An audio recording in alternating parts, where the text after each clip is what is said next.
I heard a story that in 2022, Boris Johnson, if I'm not mistaken, came there, and there was a conversation that there was a 90% chance of a peace deal.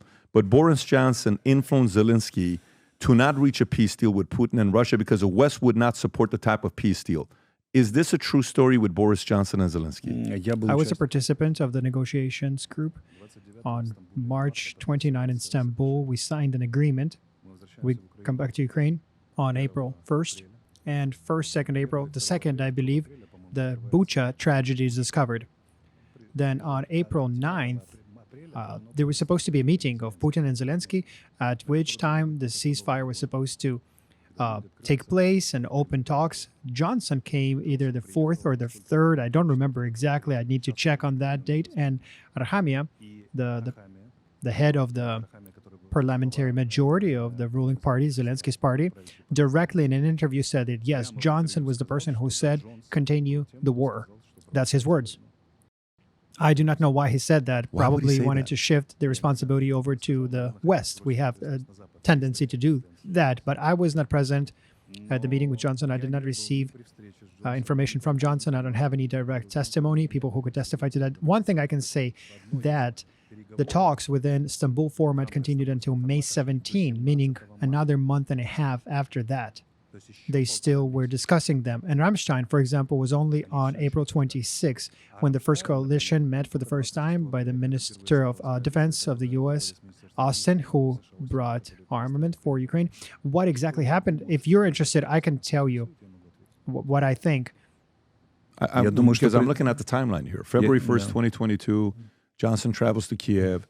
Yeah, he came on the 9th when there was supposed to be a meeting between Zelenskyy and Putin. It was planned and it was disrupted by the Bucha crisis. Well, why do you do this? What's the reasoning to...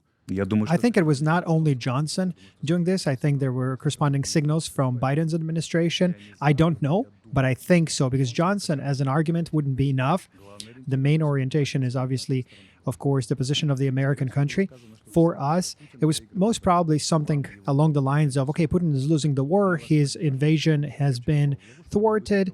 We're going to help you out. So you continue fighting and get to a better position to negotiate, get a better place for negotiation, more leverage. I don't know. I'm guessing. So it's not only just Johnson, but the fact that Britain in this conflict is pursuing their own interests. I'm sure they do, 101%. And these interests actually many times go against the American interest, it seems to me.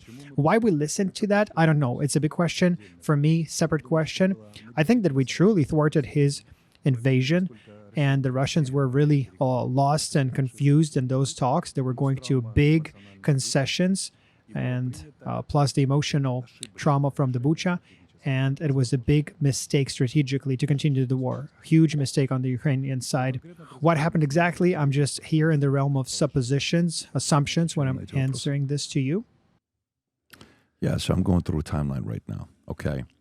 So right here, February 1st, 2022, they meet. The biggest security crisis Europe ever faced. Okay, great. April 9, 2022, a surprise visit. Johnson meets with Zelenskyy to demonstrate solidarity while the conflict's taking place. During the meeting, he pledged to continue assistance, military, including 120 armored vehicles, new anti-ship missiles, as well as an additional $500 million from World Bank leading to Ukraine. June 17, 2022, Johnson returns to Kiev to meet with Zelenskyy for a third time, where he announced a major training program for Ukrainian forces, aiming to have training up to 10,000 soldiers every 120 days. This initiative was intended to bolster Ukraine's defense capabilities. Okay, great. Then, September 6th of 2022, he steps down. Boris Johnson. If you want to pull up when he steps down, Rob, that's September 6th, 2022. The date is what I have here, okay? So when he steps down, if you just type in, Rob, all you have to type in is, when did Boris Johnson step down? Right, there you go, September 6th, 2022. No problem. So he's out of the picture. Then you have Liz Truss, okay?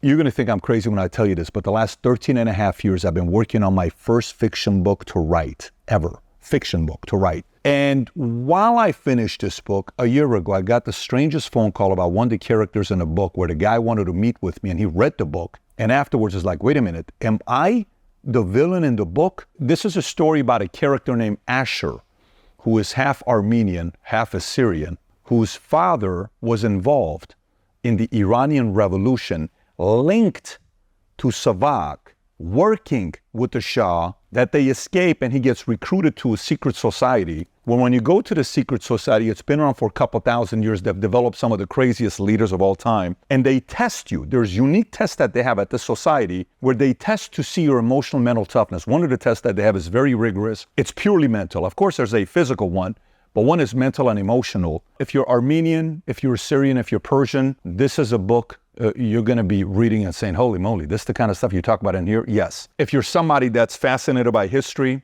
this is a book for you. Characters. There's a technology that this society, secret society, builds where you go into a vault.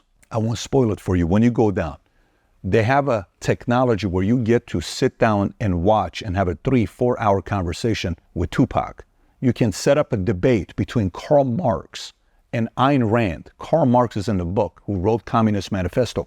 Ayn Rand, who wrote Atlas Shrugged, is in the book. Marilyn Monroe explains the concept of seduction and sex in the book. When you read the book, it's about development of the next leaders in the world and how they do it and how they've been doing it for many years. And it's also about how to prevent the end of civilization and how this organization goes about doing it. So, I've never written a parenting book before, but if I ever wrote a parenting book, this is the closest thing to it because it's all mindset, a lot of crazy stories. Again, 13 and a half years. Trust me, I told myself I will not publish this book until I sell my insurance company and I'm fully disconnected from it, where it's no longer my responsibility 100%. When you read this, if you're a creative person, if you like fiction books, if you enjoyed Atlas Shrugged, or if you enjoy Divergent, if you like books like that, I think you're gonna enjoy reading this book. It's the creative side. Business books is very easy. Here's how you do it. Here's how this how it works. This is very creative. If you haven't placed the order yet, now you can order it on Simon & Schuster, Amazon. I'm gonna put the link up below somewhere here, maybe even in my profile. Go order the book and read it.